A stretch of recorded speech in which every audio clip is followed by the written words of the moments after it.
गुरुदेव, मुझे अक्सर गुस्सा आ जाता है और मैं अपने परिवार वालों से लड़ाई कर लेता हूं, लेकिन फिर मुझे बहुत पछतावा होता है। इस गुस्से को कैसे कंट्रोल करूं? बहुत ही सुंदर सुंदर इसलिए कि लगभग हर व्यक्ति के जीवन का ज्वलंत प्रश्न है और यह समस्या, यह शिकायत मुझे लगभग हर रोज 50 लोगों से मिलती है। इसलिए आज मैं बहुत महत्वपूर्ण उपाय आपको बताना चाहता हूं। जब भी आपको गुस्सा पकड़े, जब भी आपको क्रोध आए, सीधे आप आंख बंद कर लो और लंबी गहरी श्वास लेना शुरू करो। सिर्फ 2 मिनट तक आंख बंद कर लिया, लंबी और गहरी श्वास लेना शुरू करो और अपना सारा होश अपनी श्वास पर लगा दो। आपकी चेतना जो क्रोध में उलझी हुई है उसको श्वास पर लगा दो। सिर्फ 2 मिनट के लिए श्वास लंबी और गहरी कर दो। होश अपना श्वास पर ले जाओ कि श्वास अब भीतर जा रही है, श्वास अब बाहर जा रही है, श्वास अब भीतर जा रही है, श्वास। जो चेतना, जो होश गुस्से में उलझ गया था, वह चेतना अब श्वास के साथ जुड़ गई।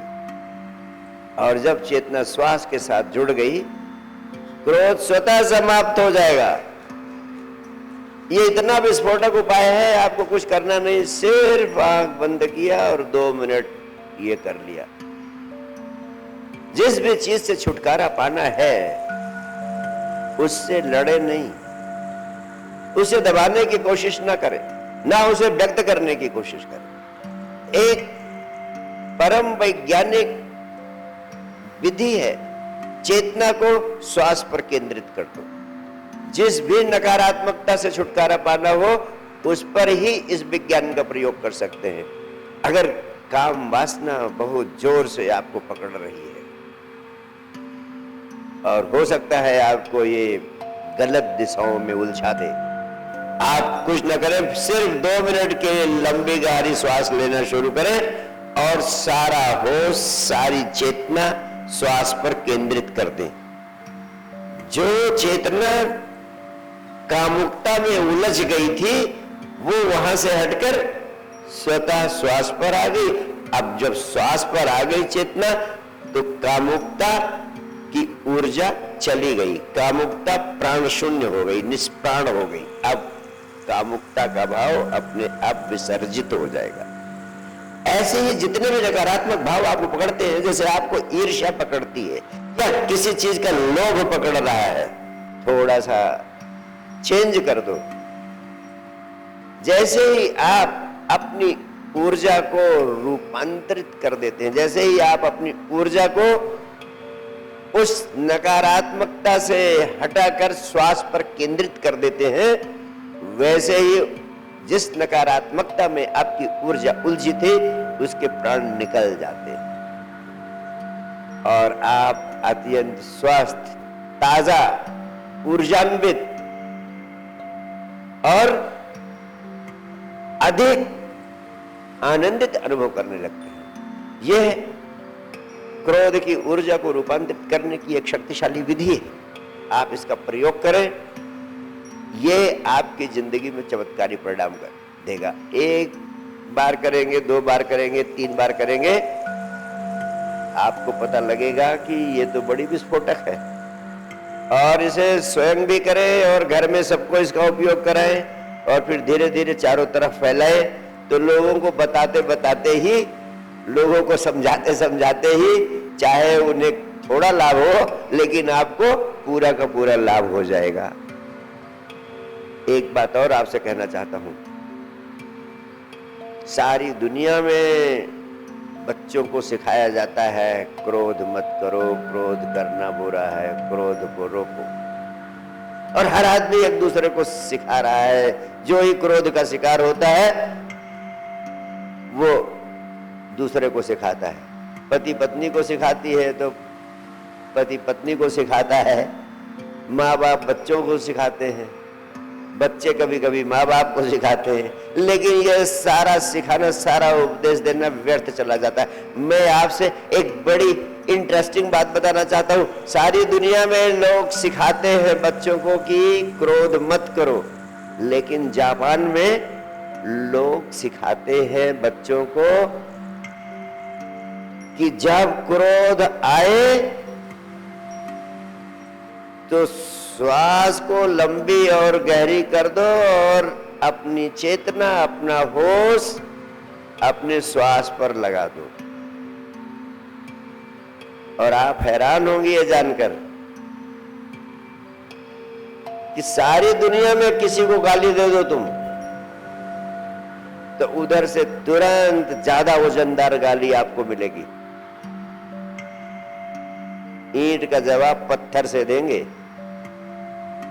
लेकिन जापान में एक अद्भुत संस्कृति है, वहां तुम गाली दोगे किसी को तो वो गुस्सा नहीं करेगा, वो कोई भी हाव भाव करेगा लेकिन गाली नहीं देगा। वो अपने जेस्चर्स करेगा, गुस्सा दिखाएगा अपने जेस्चर्स के माध्यम से, लेकिन गाली नहीं देगा। मैं एक पढ़ रहा था, कोई अमेरिकन यात्री कभी जापान गया था, तो वहां पर दो जापानी, एक जापानी दूसरे को गाली दे रहा था और दोनों लड़ रहे थे। वो देखता रहा कि उन दोनों में गुस्सा गुस्सी तो बहुत हो रही है, लेकिन कोई मार नहीं रहा है। और वो इंतजार ही करता रहा, भीड़ इकट्ठा हो गई कि कब ये एक दूसरे पे वार करेंगे, और जब वार करेंगे तो मारपीट का मजा लेंगे, देखेंगे कि मारपीट कहां तक पहुंचती है। लेकिन उसने कहा कि मैं आधे घंटे तक देखता रहा, भीड़ भी इकट्ठा हो गई, लेकिन वहां इसलिए वार नहीं करते कि देखते हैं कि जिसको पहले गुस्सा आ गया, जिसने वार कर दिया वो हार गया, इसलिए वो आधे घंटे तक देखता रहा। तो दोनों में कंपटीशन होता है कि देखे कौन वार करता है, और आधे घंटे तक वो देखता रहा, लेकिन जब किसी ने नहीं वार किया तो दोनों हार के अपने अपने रास्ते पे चले गए। तो ये एक एकदम शक्तिशाली विधि है, छोटी सी विधि है, बड़ी विस्फोटक है, इसका प्रयोग करें। क्रोध की भाव दशा में आपकी चेतना क्रोध से अछूती रहती है, इस चीज को ध्यान देना। आप चेतना, आपकी चेतना को क्रोध नहीं आता। भावनात्मक तल पर आप क्रोधित होते हैं, और जब क्रोध आपके भीतर उठे तो चेतना अछूती रहती है। तो आप चेतना है, चेतना के रूप में आप शरीर से बाहर खड़े होकर देखें कि आपके शरीर में क्रोध प्रवेश कर रहा है, आपके भीतर क्रोध का भाव प्रवेश कर रहा है। ये दूसरी विधि है कि स्वयं आप साक्षी हैं, चेतना है, शरीर से बाहर खड़े हो जाएं और एक दूरी बनाकर देखें कि आपके भीतर क्रोध प्रवेश कर रहा है। ये दूसरी विधि है। जब आप इस तरह शरीर के बाहर खड़े होकर, जब आप एक डिस्टेंस बना लेंगे, शरीर के बाहर खड़े हो जाएंगे, शरीर से अपनी भावनाओं से डिस्टेंस बना लेंगे और देखेंगे कि आपके शरीर में क्रोध की आग प्रवेश कर रही है, क्रोध पैदा हो रहा है, तो आप उसको देखते रहेंगे। क्रोध की भावना से, क्रोध की भाव दशा से दूर खड़े हो जाएंगे, और ऐसे में आपका क्रोध से पहली बार सामना होगा। अभी तक आपका क्रोध से कभी सामना नहीं होता है। क्रोध आता है, आप क्रोध के साथ एक हो जाते हैं, you become identified with anger, और जब उसके साथ आइडेंटिफाइड हो जाते हैं तो क्रोध का शिकार हो जाते हैं आप।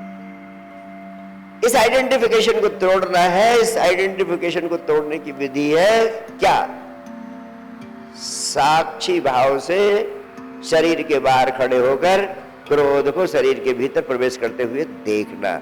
जब आप इस तरह साक्षी भाव से क्रोध को देखने में सक्षम हो जाते हैं थोड़ा थोड़ा अभ्यास करने से आप पाएंगे, तब आपको लगेगा कि 2 मिनट के अंदर ही जैसे आप होशपूर्ण होते हैं क्रोध के प्रति और क्रोध से अलग हो जाते हैं, अलग कर लेते हैं अपने को, तो क्रोध आपको छू नहीं पाता है। और अब एक तीसरी विधि भी बता रहा हूं, तीनों विधियां विस्फोटक हैं। जब कभी आपको क्रोध पकड़े, तो क्रोध एक ऊर्जा है, ऊर्जा तो एक ही है आपके भीतर, चाहे उसे काम ऊर्जा कहो, चाहे उसे जीवन ऊर्जा कहो, वही ऊर्जा क्रोध बनती है, वही ऊर्जा ईर्ष्या बनती है, वही ऊर्जा लोभ बनती है, वही ऊर्जा शत्रुता बनती है, वही ऊर्जा प्रेम बनती है, वही ऊर्जा करुणा बनती है।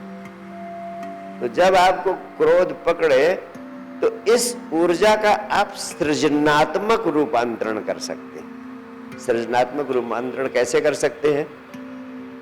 जब आपको क्रोध पकड़े, तो आपके शरीर में एक क्रोध की बिजली, बॉडी इलेक्ट्रिसिटी चार्ज हो गई है। अब आप इस ऊर्जा को शरीर के जिस हिस्से पे ले जाना चाहते हैं, वो ऊर्जा तेजी से वहां पर पहुंचेगी और उस ऊर्जा का प्रवाह इतना तेज होगा कि वहां के सारे कचरे को, सारी नकारात्मकता को जला देगी और उसको परिशुद्ध कर देगी। जैसे आप के भीतर क्रोध पैदा हो गया है, अब आप आंख बंद कर ले, आंखों को जोर से भींच ले और अपने गाल को फुला ले, पूरी ताकत आंखों को भींचने और गाल को फुलाने में लगा दें और 2 मिनट तक, 1.5 मिनट तक, 1 मिनट तक ऐसा रखें। जो क्रोध बिजली पैदा हुई थी वो आपके आंखों में, आपके चेहरे पर पूरी तरह इकट्ठा हो जाएगी और उस ऊर्जा की अग्नि में जितनी नकारात्मकता है, जितनी वहां पर अशुद्धियां हैं, वे सब विसर्जित हो जाएंगी और कुछ दिन आप करके देखें, आपके चेहरे पे अद्भुत सौंदर्य की, आनंद की आभा बरसने लगेगी। जैसे आपके पैरों में तकलीफ रहती है, आपको क्रोध पकड़े तो आप अपने पैर की मसल्स को जमीन से या दीवार से कहीं से लगा के और उसमें खिंचाव करें, तो वो क्रोध की ऊर्जा जिस बिंदु पर, जिस अंग पर आप खिंचाव पैदा करते हैं, वहां पहुंच जाती है। जहां खिंचाव करेंगे, जहां लगाएंगे, जहां ध्यान लगाएंगे, उस पर ध्यान को ले जाएं और वहां खिंचाव पैदा करें, सारी क्रोध की ऊर्जा वहां चली जाएगी, उस अंग को सशक्त कर देगी। मनोवैज्ञानिक इस विधि का प्रयोग करके आजकल शरीर के उन अंगों को भी ठीक कर दे रहे हैं जहां लकवा तक ग्रस्त हो गया था, और शरीर के जिस अंग में शक्ति का अभाव है, शक्ति क्षीण है, वहां पर इस ऊर्जा को पहुंचाकर आप स्वयं चमत्कारी परिणाम पैदा कर सकते हैं। ये 3 प्रभावशाली विधियां मैंने आपको बताई। Thank you.